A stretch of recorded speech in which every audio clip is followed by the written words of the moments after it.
اللہ کے نام سے جو سراسر رحمت ہے، جس کی شفقت ابدی ہے۔ یہ سورہ طاسین ہے۔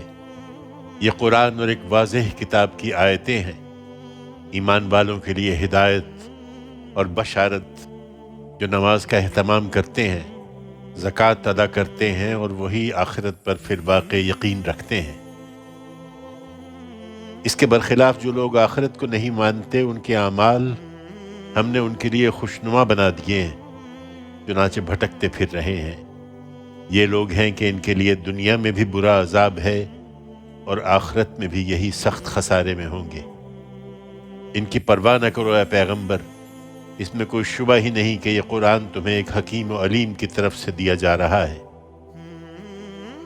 اور اپنے اوپر خدا کی اس عنایت کو سمجھنے کے لیے وہ قصہ یاد کرو جب موسیٰ نے اپنے گھر والوں سے کہا کہ میں نے ایک آگ سی دیکھی ہے، تم لوگ ذرا ٹھہرو، میں وہاں سے ابھی تمہارے پاس کوئی خبر لاتا ہوں یا آگ کا کوئی انگارہ لے کر آتا ہوں تاکہ تم اسے تاپ سکو۔ سو جب وہ اس کے پاس پہنچا تو ندا آئی کہ مبارک ہے وہ جو اس آگ میں جلوہ فرما ہے، اور وہ بھی جو اس کے ارد گرد ہیں، اور پاک ہے اللہ جہانوں کا پروردگار۔ اے موسیٰ، یہ میں ہوں اللہ، زبردست اور حکیم، تم مطمئن ہو جاؤ اور اپنی لاٹھی زمین پر ڈال دو۔ پھر جب موسیٰ نے اس کو دیکھا کہ وہ اس طرح بل کھا رہی ہے گویا وہ سانپ ہے، تو پیٹھ پھیر کر بھاگا اور پلٹ کر دیکھا بھی نہیں۔ ارشاد ہوا، اے موسیٰ ڈرو نہیں، میرے حضور پیغمبر ڈرا نہیں کرتے، ہاں مگر جو برائی کے مرتکب ہوں، پھر برائی کے بعد وہ اسے بھلائی سے بدل دیں، تو ان کے لیے میں بڑا بخشنے والا اور بڑا مہربان ہوں۔ اور اپنا ہاتھ ذرا اپنے گریبان میں ڈالو، وہ بغیر کسی بیماری کے سفید ہو کر نکلے گا۔ یہ دونوں مل کر 9 نشانیاں ہیں جو ہم تمہیں دے رہے ہیں۔ ان 9 نشانیوں کے جلوں میں تم فرعون اور اس کی قوم کے پاس جاؤ، وہ بڑے ہی نافرمان لوگ ہیں۔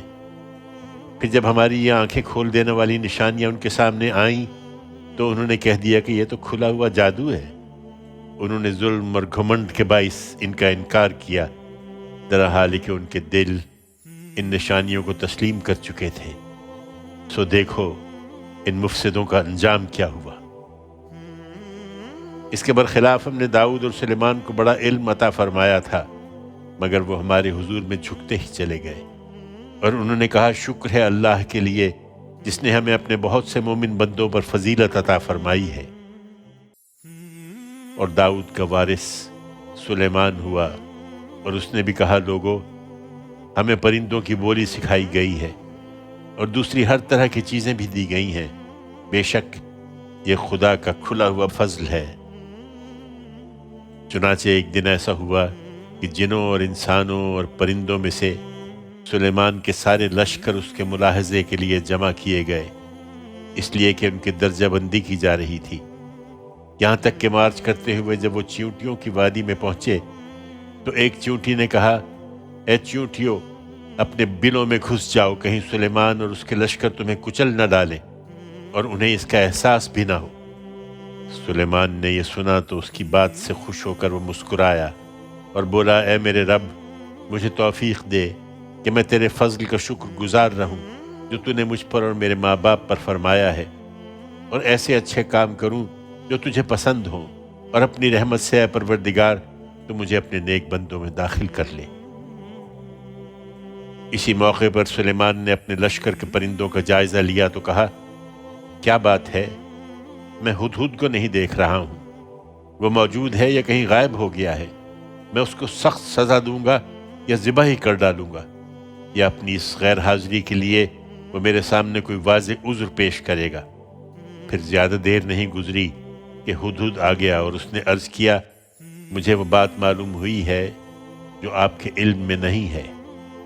میں سبا کے ملک سے ایک یقینی خبر آپ کے پاس لایا ہوں۔ میں نے دیکھا کہ ایک عورت ان پر حکمرانی کر رہی ہے، اسے ہر طرح کا ساز و سامان میسر ہے اور اس کا بہت بڑا تخت بھی ہے۔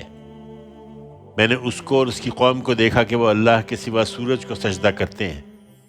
شیطان نے ان کے اعمال ان کے لیے خوشنما بنا دیے ہیں اور انہیں صحیح راہ سے روک دیا ہے، سو راستہ نہیں پا رہے ہیں۔ یقیناً شیطان ہی نے روک دیا ہے کہ وہ اللہ کو سجدہ نہ کریں جو زمین اور آسمانوں کی چھپی ہوئی چیزوں کو نکالتا ہے اور جانتا ہے جو کچھ تم چھپاتے اور جو کچھ ظاہر کرتے ہو۔ اللہ کہ اس کے سوا کوئی معبود نہیں، وہی عرش عظیم کا مالک ہے۔ سلیمان نے کہا، ہم ابھی دیکھے لیتے ہیں کہ تم سچے ہو یا جھوٹ بول رہے ہو۔ میرا یہ خط لے کر جاؤ اور اسے ان کی طرف ڈال دو، پھر ان سے الگ ہٹ جانا، پھر دیکھنا کہ وہ کیا رد عمل ظاہر کرتے ہیں۔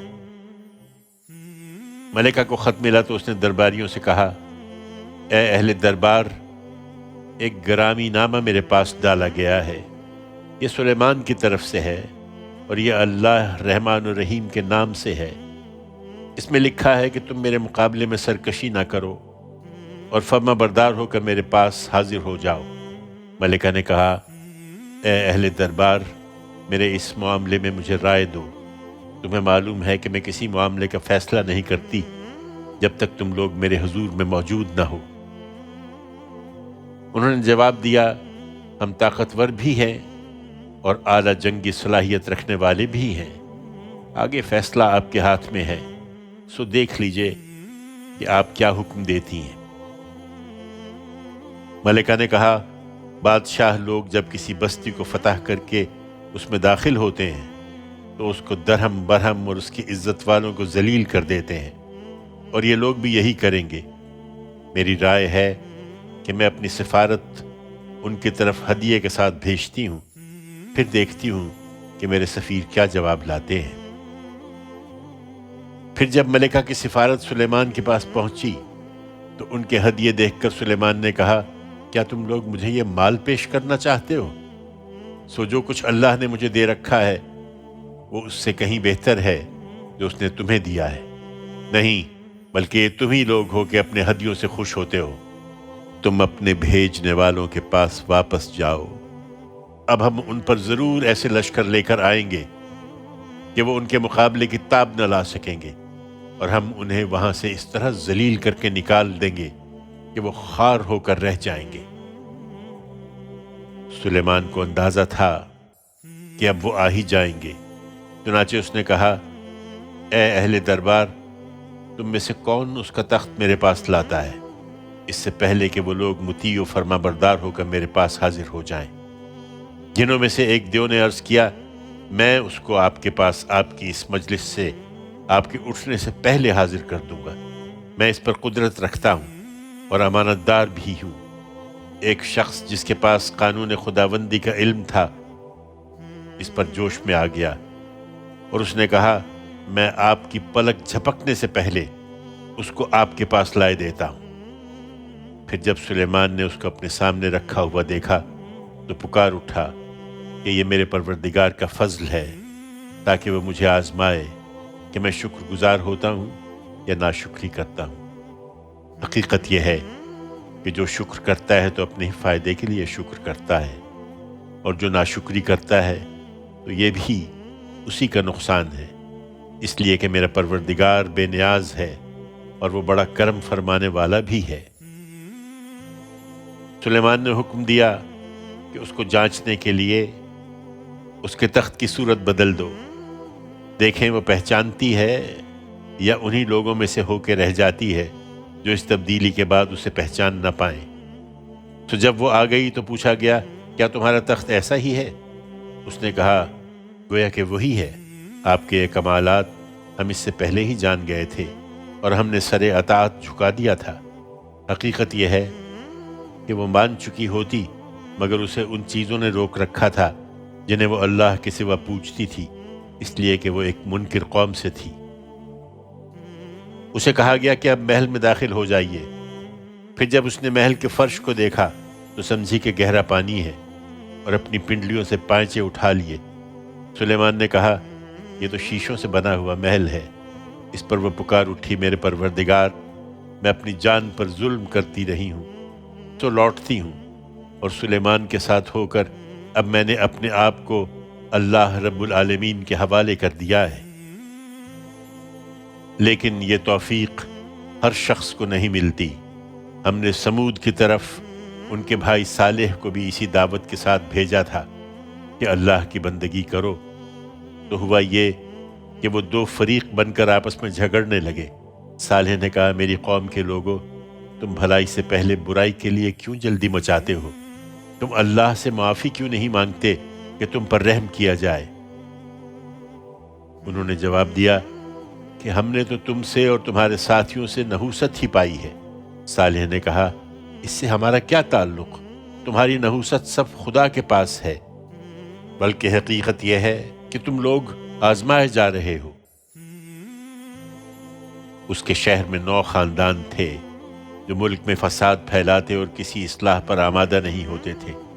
انہوں نے آپس میں اللہ کی قسم کھا کر عہد کیا کہ ہم صالح اور اس کے لوگوں کو رات کے وقت جا ماریں گے، پھر اس کے وارث سے کہہ دیں گے کہ اس کے آدمی کی ہلاکت کے وقت ہم موجود نہیں تھے اور ہم بالکل سچے ہیں۔ انہوں نے بھی تدبیر کی اور ہم نے بھی ایک تدبیر کی، اور ان کو خبر بھی نہیں ہوئی۔ پھر دیکھو کہ ان کی تدبیر کا انجام کیا ہوا، کہ ہم نے ان کو اور ان کی پوری قوم کو ہلاک کر مارا۔ تو یہ ہیں ان کے گھر ویران پڑے ہوئے، اس لیے کہ انہوں نے اپنی جان پر ظلم کیا تھا۔ اس میں ان لوگوں کے لیے یقیناً ایک سبق ہے جو جاننا چاہیں، اور ان سب لوگوں کو ہم نے بچا لیا جو ان میں سے ایمان لے آئے تھے اور خدا سے ڈرتے تھے۔ اور لوط کو بھی اسی دعوت کے ساتھ بھیجا تھا جب اس نے اپنی قوم سے کہا، کیا تم کھلی آنکھوں دیکھتے یہ بدکاری کرتے ہو؟ تم پر افسوس! کیا تم عورتوں کو چھوڑ کر مردوں سے اپنی خواہش پوری کرتے ہو؟ حقیقت یہ ہے کہ تم بالکل اوندھے، بلکہ تم بڑے ہی جاہل لوگ ہو۔ مگر اس کی قوم نے جواب دیا تو یہ دیا کہ لوط کے لوگوں کو اپنی بستی سے نکال دو، یہ لوگ بڑے پاک باز بنتے ہیں۔ تو ہم نے اسے اور اس کے گھر والوں کو بچا لیا، اس کی بیوی کے سوا۔ اسے ہم نے پیچھے رہ جانے والوں میں شمار کر رکھا تھا، اور اس کی قوم پر پتھروں کی ایک ہولناک بارش برسا دی۔ پھر کیا ہی بری تھی وہ بارش ان لوگوں کے لیے جنہیں آگاہ کر دیا گیا تھا۔ ان سے کہو اے پیغمبر کہ شکر اللہ ہی کے لیے ہے جس نے اپنی یہ شانیں دکھائی ہیں، اور اس کے ان بندوں پر سلامتی جن کو اس نے اپنی عدالت کے ظہور کے لیے منتخب فرمایا۔ کیا وہ اللہ بہتر ہے یا ان کے معبود جنہیں یہ اس کے شریک ٹھہراتے ہیں؟ کیا یہ بہتر ہیں یا وہ پروردگار جس نے زمین اور آسمانوں کو پیدا کیا اور آسمان سے تمہارے لیے پانی اتارا، پھر اس سے ہم نے خوش منظر باغ اگائے؟ تمہارے لیے ممکن نہیں تھا کہ تم ان کے درختوں کو اگا سکتے۔ کیا اللہ کے ساتھ کوئی اور معبود بھی ان سب کاموں میں شریک ہے؟ ہرگز نہیں، بلکہ یہی لوگ ہیں کہ راہ حق سے ہٹے ہوئے ہیں۔ کیا یہ بہتر ہیں یا وہ پروردگار جس نے زمین کو ٹھکانہ بنایا اور اس کے درمیان ندیاں بہا دیں، اور اس کو اپنے محور پر قائم رکھنے کے لیے پہاڑ بنائے، اور 2 سمندروں کے درمیان پردہ ڈال دیا؟ کیا اللہ کے ساتھ کوئی اور معبود بھی ان سب کاموں میں شریک ہے؟ ہرگز نہیں، بلکہ ان کے اکثر لوگ جانتے نہیں ہیں۔ کیا یہ بہتر ہیں یا وہ پروردگار جو بے قرار کی دادرسی کرتا ہے جب وہ اسے پکارتا ہے، اور اس کے دکھ کو دور کر دیتا ہے، اور تم سے پہلوں کو ہٹاتا اور تم کو زمین کا وارث بنا دیتا ہے؟ کیا اللہ کے ساتھ کوئی اور معبود بھی ان سب کاموں میں شریک ہے؟ تم لوگ کم ہی یاد دہانی حاصل کرتے ہو۔ کیا یہ بہتر ہیں یا وہ پروردگار جو بحر و بر کی تاریکیوں میں تمہاری رہنمائی کرتا ہے، اور جو اپنے باران رحمت سے آگے ہواؤں کو خوشخبری بنا کر بھیجتا ہے؟ کیا اللہ کے ساتھ کوئی اور معبود بھی ان سب کاموں میں شریک ہے؟ حقیقت یہ ہے کہ اللہ بہت ہی برتر ہے ان چیزوں سے جنہیں یہ اس کا شریک ٹھہراتے ہیں۔ کیا یہ بہتر ہیں یا وہ پروردگار جو خلق کی ابتدا کرتا ہے پھر اس کا اعادہ کرے گا، اور جو زمین و آسمان سے تمہیں روزی دیتا ہے؟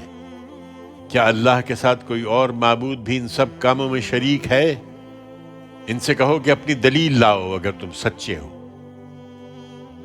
یہ عذاب کے لیے جلدی مچاتے ہیں، ان سے کہو یہ غیب کی باتیں ہیں، اور اللہ کے سوا زمین اور آسمانوں میں جو بھی ہیں اس غیب کو نہیں جانتے، اور نہ یہ جانتے ہیں کہ مرنے کے بعد کب اٹھائے جائیں گے۔ تمہارا خیال ہے کہ یہ اس بات کو سمجھتے نہیں ہیں؟ ہرگز نہیں، بلکہ آخرت کے بارے میں ان کا علم الجھ گیا ہے، بلکہ یہ اس کی طرف سے شک میں ہیں، بلکہ یہ اس سے اندھے بنے ہوئے ہیں۔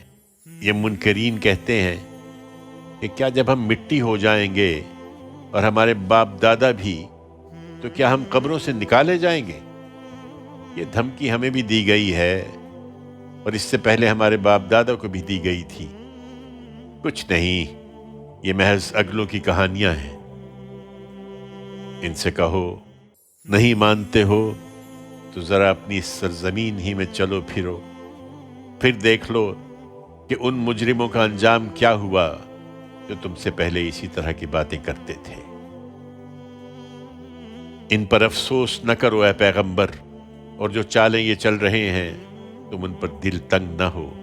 یہ پوچھتے ہیں کہ اگر تم لوگ سچے ہو تو یہ وعدہ کب پورا ہوگا؟ ان سے کہو کہ جس قیامت کے لیے جلدی مچائے ہوئے ہو، بہت ممکن ہے کہ اس میں سے کچھ تمہارے پیچھے ہی لگا ہوا ہو۔ اس وقت جو مہلت تمہیں ملی ہوئی ہے وہ تمہارے ہی فائدے کے لیے ہے۔ حقیقت یہ ہے کہ تیرا پروردگار لوگوں پر بڑا فضل فرمانے والا ہے، مگر ان میں سے اکثر شکر گزار نہیں ہوتے۔ ان کے سینے جو کچھ اپنے اندر چھپائے ہوئے ہیں اور جو کچھ یہ ظاہر کرتے ہیں، تیرا پروردگار یقیناً اسے جانتا ہے۔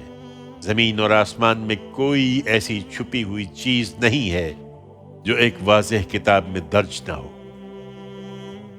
یہ ان کی باتوں سے گمراہ نہ ہوں، اس لیے کہ یہ قرآن بنی اسرائیل پر بھی یقیناً وہ بہت سی چیزیں واضح کر رہا ہے جن میں وہ اختلاف کر رہے ہیں، اور اس میں شبہ نہیں کہ ماننے والوں کے لیے تو یہ سراسر ہدایت اور رحمت ہے۔